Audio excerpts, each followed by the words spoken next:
Et oui, moi aussi j'ai basculé du côté obscur de l'EFT. Le côté obscur, qu'est-ce que c'est? Comment on peut s'en sortir? C'est tout le but de cette vidéo. Choisis la pilule rouge, tu restes au pays des merveilles. Et on descend avec le lapin blanc au fond du gouffre. À la boulette. Tu sais quelle heure il est, Poivron? C'est l'heure de payer la facture. Ça va être du grand Ménès. Chez moi, y a que des bredinhots. Et je m'en vais les remplacer tous à moi tout seul. Et les chasser à grands coups de latte dans l'oignon, t'entends? Qu'est-ce qu'il y a là? Hein? Qu'est-ce qu'il y a? T'es le meilleur, t'es un tueur, un killer. Que la force soit avec toi, Bertie. T'assistes à une colossale conspiration. Je pas sentir ça sur la tête. Ça fait pourtant 7 ans. Chaque jour, j'y pense. Bon, ouais, c'est flippant. Mais te prends pas la tête avec ça. Bonjour et bienvenue sur la chaîne du professeur EFT. Je suis Rodolphe Taru, praticien et formateur EFT, auteur de ce magnifique livre, l'EFT sans prise de tête, chez tous vos libraires et sur toutes les bonnes plateformes. N'hésitez pas à vous faire un beau cadeau. Le côté obscur de l'EFT. Qu'est-ce que ça peut bien être? Le côté obscur de l'outil le plus extraordinaire et formidable qui soit. Mais comment? On m'a dit que l'EFT ce n'était que le bien. Eh bien non. On peut aussi chavirer avec l'EFT. Alors on peut chavirer de deux façons. Une façon externe et une façon interne. Vous prenez un bon psychothérapeute. Voilà, quelqu'un qui... C'est un bon psychothérapeute, mais il n'a pas forcément des résultats très probants avec ses premiers patients. Ou alors c'est un psychothérapeute un peu moyen, et c'est pareil, bon... Les patients viennent, mais s'en vont, on ne le recommande pas trop. C'est un peu mitigé. Là, il découvre l'EFT, il se forme en très peu de jours, parce que ça prend même très peu d'heures pour se former en EFT, il maîtrise la technique, il commence à avoir des résultats extraordinaires sur ses patients. Les patients, il y a du bouche à oreille, ils se disent bah, « je connais quelqu'un de formidable ». Mais ce thérapeute-là, ou ce praticien EFT-là, va falloir qu'il garde un petit peu de mesure, vous voyez, en se disant que s'il a du résultat, c'est grâce à l'outil et c'est pas forcément grâce à lui. Parce qu'une fois qu'on maîtrise l'outil, ça fonctionne. Quelquefois c'est long pour certaines personnes, mais ça fonctionne. Mais le risque, c'est de se dire, bah si ça fonctionne, eh ben c'est grâce à moi. Parce que maintenant, je le maîtrise tellement bien que... eh ben, c'est parce que je suis super, je suis un super praticien, je suis un super thérapeute, je suis un super psychopraticien. Et l'ego, il gonfle, il gonfle, il gonfle. Et malheureusement, ça arrive, même aux meilleurs d'entre nous. Et le risque, c'est qu'on perde un peu pied. C'est vraiment qu'on perde un peu pied et qu'on n'ait plus la raison et qu'on ne soit plus en empathie envers les autres pendant nos séances. Vous comprenez? C'est qu'on ne soit plus tourné vers les autres, c'est de se dire on est tourné vers soi et on se dit vous inquiétez pas, vous venez à moi, tranquille, c'est sûr que vous allez aller mieux avec moi. Et ça c'est pas bon. C'est pas bon d'une part parce que ça va biaiser le comportement de l'autre personne. Et l'empathie qu'on va avoir va aussi diminuer. Donc ce qui fait qu'on va aussi diminuer nos capacités. Et c'est pas ce qu'on veut. Et c'est pas ce que les gens attendent. Et c'est pas ce que Gary Craig, aussi le fondateur de l'EFT, attendait à la base. La base de l'EFT, c'est de se dire on a une technique ultra simple. Ça peut aider des milliards de personnes. Enfin, tous les humains sur Terre, ça peut les aider d'ailleurs. Conservons-la telle qu'elle et formons les autres sur cette formule de base-là telle qu'elle nous a été donnée. N'essayons pas de lui rajouter des trucs, là, de la haute fréquence ou je ne sais quoi. Non, gardons cette technique précieuse, ultra simple, et propageons-la. Peu importe qu'il y ait 10 millions de praticiens UFT dans le monde, peu importe que tout le monde sache faire de l'UFT en France, peu importe si on se dit, bon bah oui, mais en tant que praticien, je vais peut-être avoir moins de travail parce que les gens vont mieux. Mais oui, mais si les gens vont mieux, bah c'est super. C'est super. Et s'il n'y a plus besoin de psychologues, de psychiatres, etc., parce que les gens vont mieux, eh ben tant mieux. Eh ben on fera autre chose. On fera autre chose.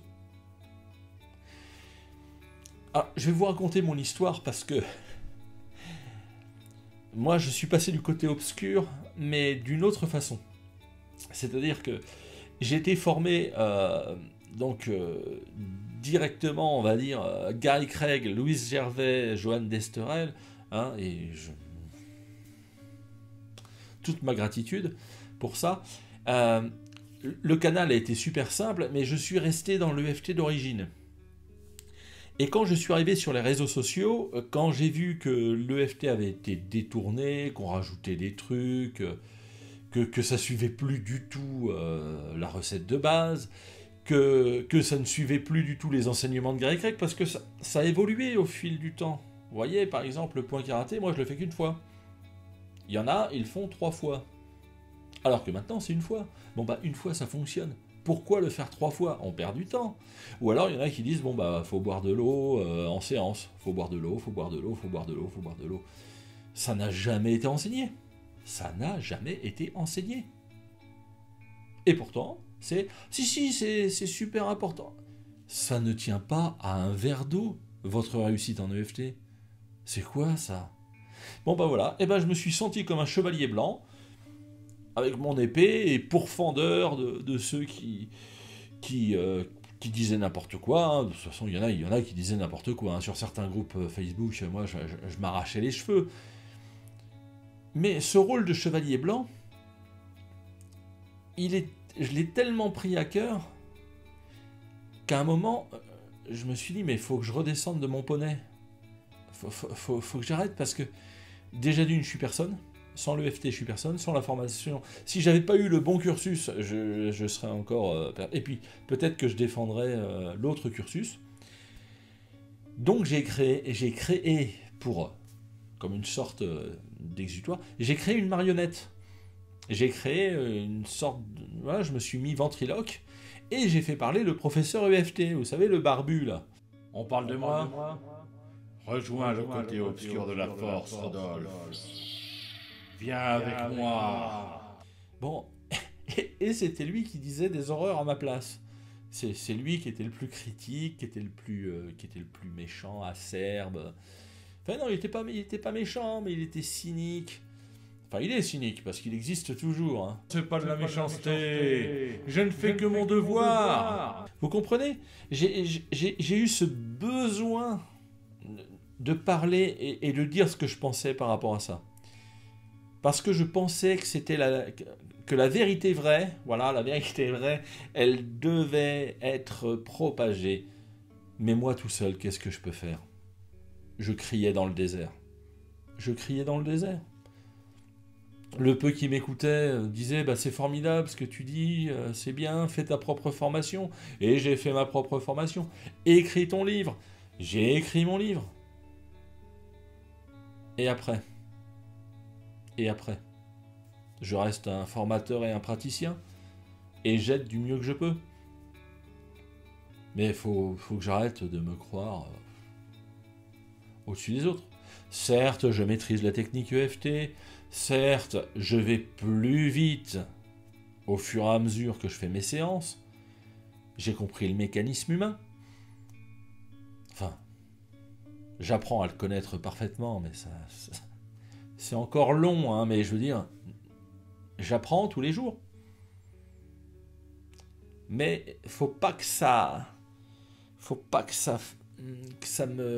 détruise mon intégrité. Il faut pas que je me croie au-dessus des autres. Voilà.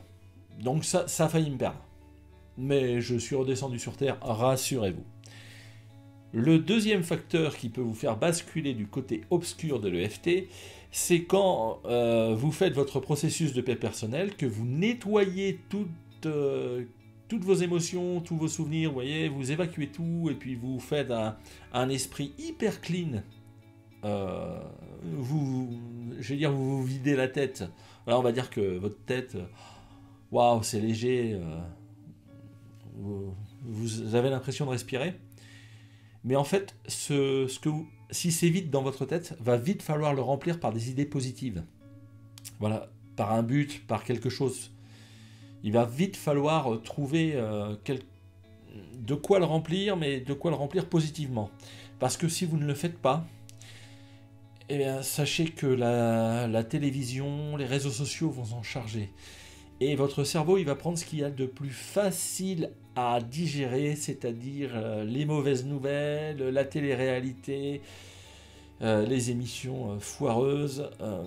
Il va prendre, voilà, tout ce qui est facile. Et tout le travail que vous avez fait pendant des semaines, des mois, bah vous l'aurez pas saccagé, parce que ça sera toujours ça de prix. Mais je veux dire, méfiez-vous de ça. Méfiez-vous de ça. Franchement, une fois que vous avez vidé, remplissez vite de choses positives, remplissez vite de choses qui bâtissent. Je crois que c'est tout pour moi. Alors, l'EFT, c'est un super pouvoir qui est entre vos mains une fois que vous le connaissez. Mais comme dirait une très grande philosophe... Moi, je pense que, comme dirait Spider-Man, un grand pouvoir implique de grandes responsabilités. Oui, moi, Quelle humiliation! On n'est plus dans Star Wars, on est dans Spider-Man. Mais ayez confiance en vous. Faites de l'EFT, faites-le connaître. Si cette vidéo vous a plu, n'hésitez pas à vous abonner, à liker, à commenter. Vous en faites ce que vous en voulez. Puis si vous m'aimez pas, bah vous me zappez. Hein. N'hésitez pas. Hein. Je ne suis pas parfait et je n'ai jamais prétendu l'être. Et peut-être que certaines personnes voudraient vous faire basculer dans le côté obscur. Ne vous y laissez pas prendre.